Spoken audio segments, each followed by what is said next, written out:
there is no greater job as being a mother than any other job on earth. The woman is the mother of the murderer. The woman is also the mother of the peacemaker. They must learn to say no to evil. Be involved in raising your children. I'm so concerned that a lot of the children, our children in Nigeria, do not have access to good quality education. Their parents simply cannot afford it. Good parenting is vital to nation building. A woman is able to program a child to be who he should be. Actually have to make an effort at home. It all begins at home. There's this popular saying, monkey see, monkey do. Parents make one child seem more important than the other. Just because your mother was a drug addict or trafficked or on the streets or whatever, that does not shape who you are. I want you to always remember that you are stronger than you know. It is important for a woman to critically look at your environment, at your situation, and see what you can do to add value to yourself and add value to your family. Don't be a victim. Be the player that wins.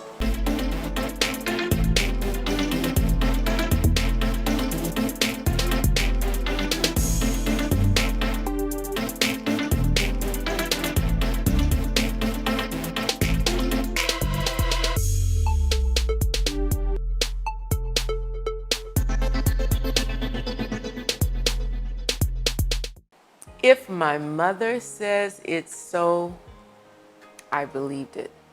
My mother told me I was a gift when she named me Patrenia. How many Patrenias do you know?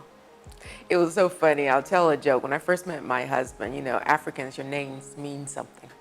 And he was telling me what Namdi meant and what Onuoha meant. And he said, what does Patrenia mean? I said, okay.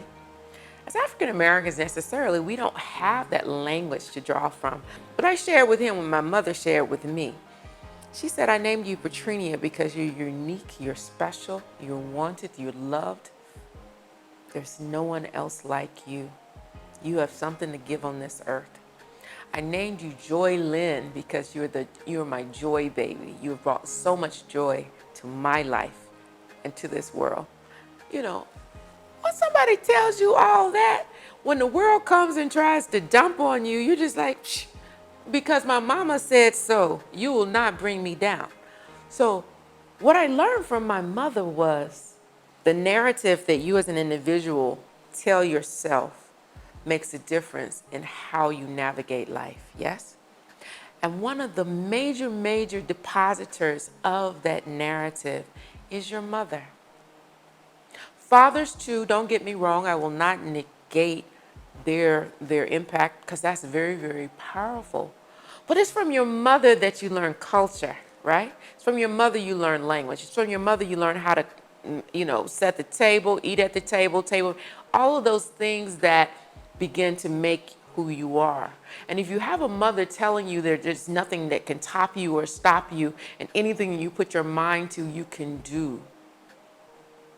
They say it in words and in deeds. They position you in.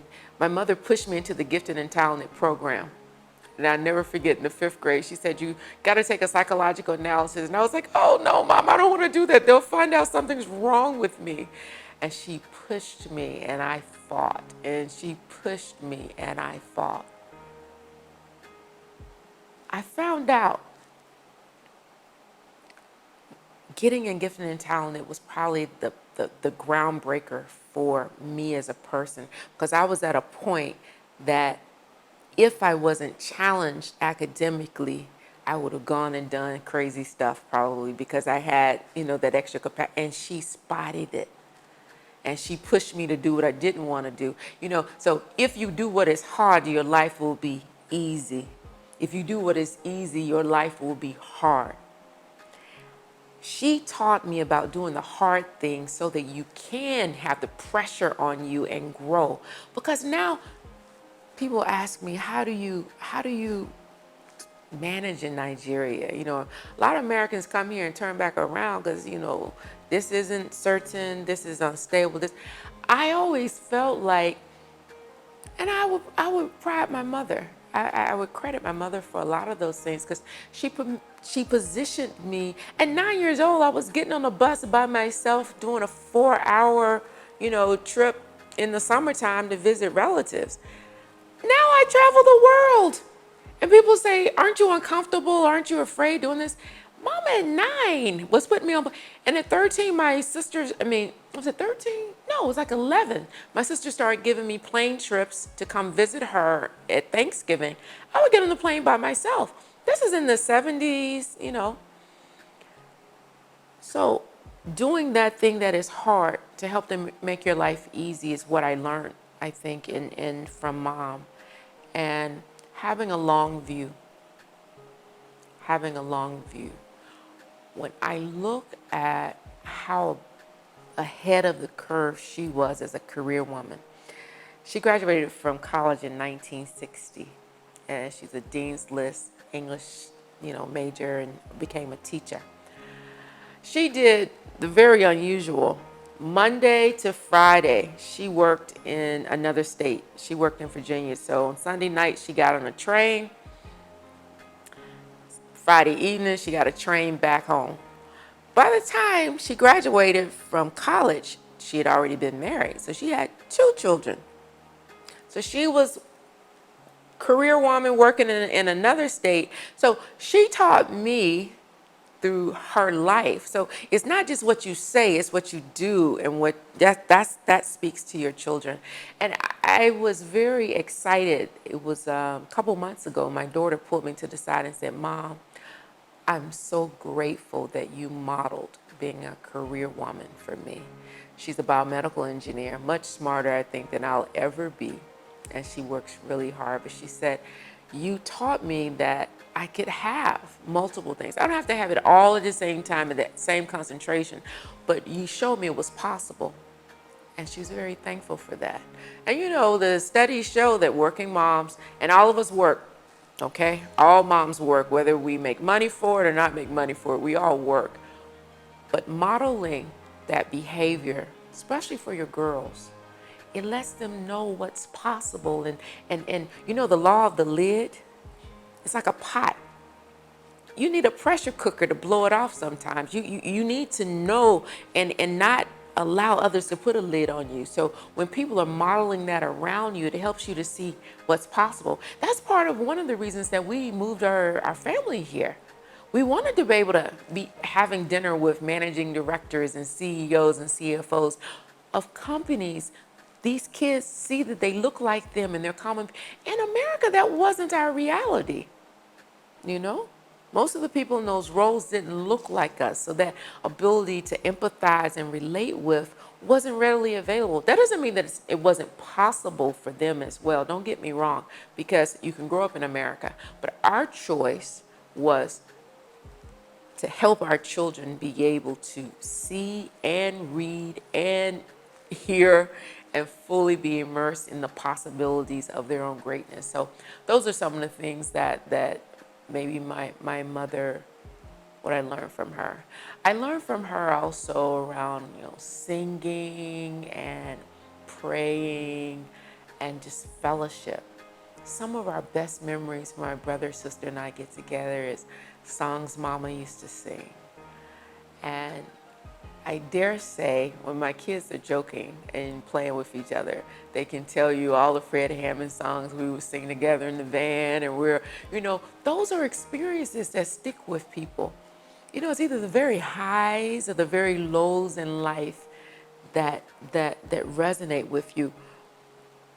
And in the mundane, I would say too, sometimes sprinkle in, especially if it's consistent and persistent, and you were able to see how people were to draw from it and grow from the experience. So spirituality, I think, is also something that my mother taught me. Exceptional mom, shape the future. What I've learned in this chapter of my life, that you never know when you are the encourager that the person needs. You never know. And I would say, my sorority sisters here, one of them, they called me the encourager. I said, Patrenia, you're the encourager. And One has gone so far to call me Nigerian Oprah. She said, "You're Nigerian Oprah." And I said, "Well, I'm not Nigerian, but I'm..." She said, "You're Nigerian Oprah because you help to verbalize and help people to maybe feel more comfortable, in their skin and believing in themselves and giving them reasons." One thing I've learned in this chapter of my life, as soon as I think of somebody, I will call you, I'll praise you. How would I say? So there was a song my mama used to sing, "Give me my flowers while I live." We have these huge obituaries sometimes after people are gone. And you said all these wonderful things. I think it's a missed opportunity when we don't give flowers while people are alive. So I'll be the one that gives you that card. I'll give you that card or send you that text or that WhatsApp to say, "Hey, you're showing up in a really good way. I see this change in you. You're influencing people," so through the American Women's Club, that's an opportunity for me where I've been past president and now I'm an ambassador. But I invest in that experience because I was the one in 2003 that came to this environment and was wondering how in the world I'm going to make it. And I had helpers along the way. I had guiders. I had, my best friend right now, she and I met like a month after I came into Nigeria. And I often wonder why she's attracted to me, but she's been such a helpmate to me and just life. So people who've deposited in me, I'm one of those that believe that I was poured into so that I can pour out too. My father, as a pastor, I went with him going to visit the sick and shut-ins and, giving communion and maybe being the only visitor they had for the whole week. But just knowing that you never know when you're somebody else's hero. So that makes a difference to me. So in the work that I do, John Maxwell has helped me with that particular outlet, being able to. Last year, I gave a session on the law of pain, and it's from the book of 15 Invaluable Laws of Growth by John Maxwell. So we talk about teaching the material, right? And it can't just be material if you don't take it to heart. I sat with a group of women who were going through breast cancer treatment and taking them through the law of pain and how pain introduces you to yourself. And once you get introduced, what do you now do? What is it teaching you about yourself? What really matters? The prioritization, that whole process. And I went off script and I started talking about so many other things. The feedback that I got and just the spirit and the environment in that whole space taught me that some of the tough things that I've gone through in life may just be a blessing for other people. Some of the tough things that I've seen some people near and dear to me experience, maybe there's a lesson and blessing in that as well. And maybe what God is looking for me to do at this stage in my life is be more of an impetus to help people to bring out what they have as a gift as well. Discover what it is and begin to unleash it, because all of us are blessed. We get when we give. We grow when we help others to grow. Those are just like fundamental beliefs for me. My father told me, being poor isn't so bad. It's just a little inconvenient. I read recently Trevor Noah, and he was in an interview with Oprah Winfrey, and his comment was, "You know how life is here in Soweto." And if anybody's been to Soweto, you know it's ghetto. I mean, it's pretty run down. It's evident that there is no opulence in social, just financially, it's not the place, right? And his comment was, in poverty, there are few distractions. You're not caught up in the things that you have. Guess what you do when you don't have things? You focus on the people. You focus on the relationships. You see the richness in other people. You have deep relationships. You learn how to tell jokes. You build social skills. All of those things that we know are under attack right now in the generation that we're raising. So in poverty, just as I said with pain, there's always a lesson and a blessing. And when you have a challenge, you need to find a way to reframe it. And that's a perfect reframing. When you lack things, you focus on people. And that's a strength in having a background where you don't have a lot of material things. It makes you value things when you get them a whole lot more. I would say also that my father, who came from South Carolina, rural, when he got up in the morning, he had to, feed the animals, plow the yard before he could then walk to school miles. And then, very few of his siblings then went on to high school. He then had to hitchhike, so when you talk about struggle, when you talk about sacrifice, when you're talking about once my dad got to university, he then saved money so he could send his younger sister, who has now become a principal. She had gifts to give to the world. So my father is awesome. He taught me so much about it's not where you're coming from completely, it's where you're going. And where you're coming from, you better pick up some good things that, you're building muscle. Remember I talked about that pressure my mother put me under. When you're under pressure, that's how you get refined. When you go to the gym, that burn that you feel, that's because something is being reshaped. If there's no, if there's no pain, there's no progress typically, right? And you have to agitate and shake yourself to be able to find the growth, to be able to move. Frederick Douglass says something about that: agitate if you want change. So when it comes to poverty, I actually look at it the other way. I believe that we are at risk of entitlement. We're at risk of our children strangling on the silver spoons in their mouths. And if we don't create opportunities where they learn about struggle, where they learn about having to work for something, we're going to have a problem as generations go forward, where people are waiting on their parents to die so they can have something. So my husband and I tell our kids very actively, we're not leaving you anything.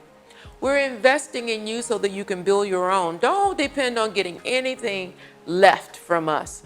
We're investing now so you can build your own. And I think also that's what my father and my mother taught us as well. Education is the key. You better figure out how to do the things you need to do in your life. And building those muscles early will allow you to be ready when those big challenges come. So I say poverty is just another aspect of building muscle, because it allows you to focus. So when you look at the Maslow's pyramid of hierarchy of needs, actually, right? You've got those basement things that are around security, food, basement needs. And sometimes when you're in the poverty space, that's where you're focusing.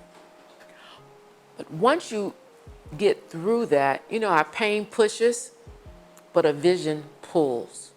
So if I am at the poverty level, but I have a vision of where I want to go with my life, that pain will push me up, but that vision will pull me through to self-actualization. So whether you're in a poverty-stricken experience when you're growing up, or if you're lavish luxury, shaping a vision that is yours, not your parents'. Just because your mother was a drug addict or trafficked or on the streets or whatever, that does not shape who you are.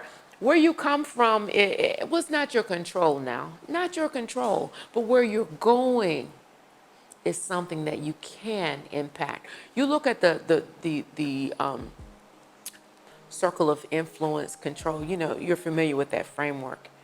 And oftentimes people play the victim. And I like to teach people how to be a player in the game. Many things that are happening, you may not be able to directly control or even influence. I leave those to my faith space. I use the law of attraction and I pray for those things that I want to bring in. But that's not a direct control, is it? you better define and look at what can I control. I can control that I consistently get up every morning, read, exercise, get to work, do the work I'm supposed to do, identify opportunities to grow. What are those things I can control, I must control, so that I can begin to expand my area and sphere of influence? Because when you do more, it's amazing what will be attracted into your life. When you're looking for problems, looking for solutions to problems, they'll now be attracted into your sphere. And that's more people, more relationships, more networks, more knowledge, more opportunities. And you'll begin to grow into being able to influence those things that you thought you could have no chance of reaching. And that's the mindset we must cultivate in order to affect this world. I firmly believe, Sankofa says you must know where you're coming from in order to know where you're going. And I definitely believe, especially history. I love history. Why? Because it teaches me how to spot patterns. And if I can spot a pattern, that means I can break a pattern if I need to. So if the pattern that you're coming from is poverty, and you study it and you understand it, and as I said, you take opportunities to grow your mind and grow your network, you're going to be able to spot, where can I make a change so I'm not repeating what I don't want in my life? And that's the ownership and the power that people need to take on. Don't be a victim. Be the player that wins. Exceptional mom, shape the future. Your friends, your children's friends will come over, you get to meet their family, you get a sense of, is that someone that's positively influencing my child or negatively influencing? You could use your 5 and 6 senses to be able to detect it. Now the rule book has changed, and I will not profess to be an expert on it. I think we're all learning together because the rules continue to evolve. There are some cornerstones that I believe work, but I would certainly say I'm still learning. I'm still on that journey myself because, as I said, I still have 2 at home. Number 1, make sure there is congruency between what you say and what you do. I have in this season been using consistent persistence because I believe when you build the habits when nobody's looking, once it's time. You know how people say you were overnight success? Samuel L. Jackson jokes, I was 40 years into an overnight success because I didn't become really known as an actor until I was in my 40s. But it's because he did things consistently, built the muscle, so when the opportunity came, he was ready to jump through. Those are the pieces that we have tried to demonstrate to our children. Now, you can take a horse to water. Sometimes they'll drink and sometimes they won't. So the next thing around that area, number 2, is every child is like a lock. And as parents, we must find what's the right key to turn the tumblers, to excite, to energize, to help discover new things about themselves. And my goodness, it's not easy. I have been blessed with children that have helped me to expand my abilities and my consciousness. And I feel blessed by it because I find myself being able to maybe advise or give ideas to other people. Because when you're being stretched sometimes, when that rubber band is being stretched, it's not comfortable. But what I found is, just like a rubber band, it doesn't really show its purpose until it is stretched. And it's through that piece that has helped me believe that finding that key and searching for what's the right key for each child is very important. Like, with my mother, she helped me with getting in that program. Also with music. Music was a big door opener for me. And why would I say that? I don't know, I'm feeling moved to maybe somebody needs to hear this. I was in the band for 9 years. And when you have, when I first started my clarinet and I put the reed on, my skin broke out here. It was like white and very irritated and painful. Every time I put my horn up, it was like, ouch. But my mother encouraged me. You can do it, you can do it. Because once you break through the pain of that, then it became numb. You know, it wasn't an issue anytime after that point. But when you first get that piece that you're preparing for an audition and you can't quite hit the notes and the rhythm and everything is sounding wonky, but then you go through that process of continually practicing and practicing, getting help from your band teacher or your instructor, sitting with other instrumentalists and see how your piece blends in with their piece. And by the time you perform, if you're reflective enough, you're able to see that transformation from where you started and were insecure and it didn't sound good, didn't feel good, you didn't think anybody ever want to hear it, to now you're getting standing applauses. Can you see how getting practice and having those vulnerable into powerful experiences as a child and progressing it through your life, when you become an adult and you need to go through something hard, you know that there's a fruit on the other side. There's a blessing through the storm. Sometimes that key for your child might be to push them into that music program that they say they don't want to do. I have a child now that beautifully plays by ear. We love when he's home and the music just fills the house. Children who experience music do better in math.